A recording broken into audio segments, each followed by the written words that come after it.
Not all tattoos are destined to last forever. For some, it's simply a commitment they wish they hadn't made. For others, that ink can mean the difference between life and death. There was one patient in particular who had become involved with gangs when he was 13 years old. He was able to escape that life. He went to college, he became a successful professional, he had a family, and he was walking around one day with some of these gang tattoos visibly on his arms, and he was run over by members of an opposing gang, beaten and left for dead. Fortunately, he survived and he recovered from that, and he came to our clinic and he said, "Doctor, you have to help me. I'm not going to be safe until this tattoo is off."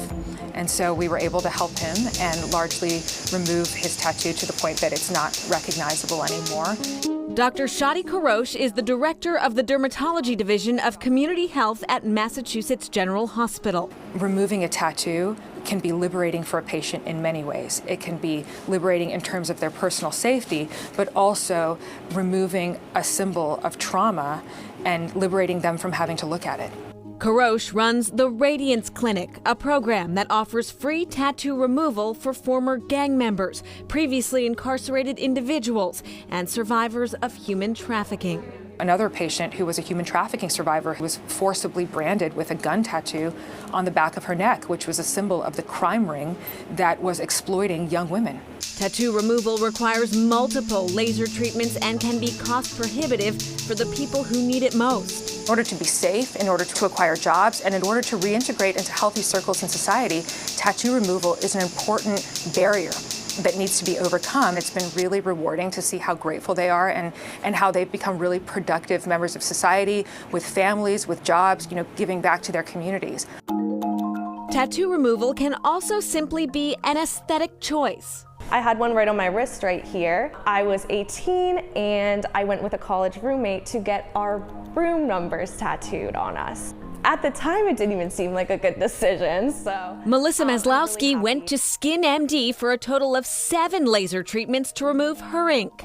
It definitely feels like almost like a sunburn when you get home. It took about a year for it to completely go away. I didn't even expect it to be fully gone, but it was, so I'm really happy. Okay guys, we're gonna see how this all happens. First, we're fashion forward. Need a little protection. Emma Harrington is just beginning the laser tattoo removal process. Right now we numbed our patient and we're just gonna wipe the numbing off and then start the treatment. So Emma, how are you feeling? I'm feeling good. I've been numbing here for about 15-20 minutes. First tattoo removal. Yep. No more sandcastle? No, I've been wanting this gone pretty much since I got it. Are we ready? Yep.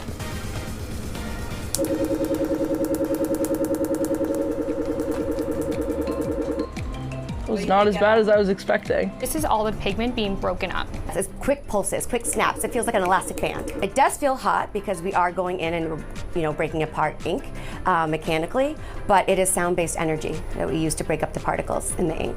So if you're in the market for some ink of your own, we leave you with this piece of advice to ponder. Probably pain scale of 1 to 10, 10 being excruciating, I would say it's about a 5. It's definitely more painful to have the tattoo removed than it is to have it put on. Ouch! All right, and back to Dr. Kourosh. She and her team recently published a paper on the identification of skin signs in human trafficking survivors to educate the medical community on how to recognize branding tattoos. Physicians can play an important role in helping these victims. That's Chronicle for tonight. Thanks so much for joining us. I'm Shayna Seymour. We'll see you back here tomorrow night. Good night, everyone.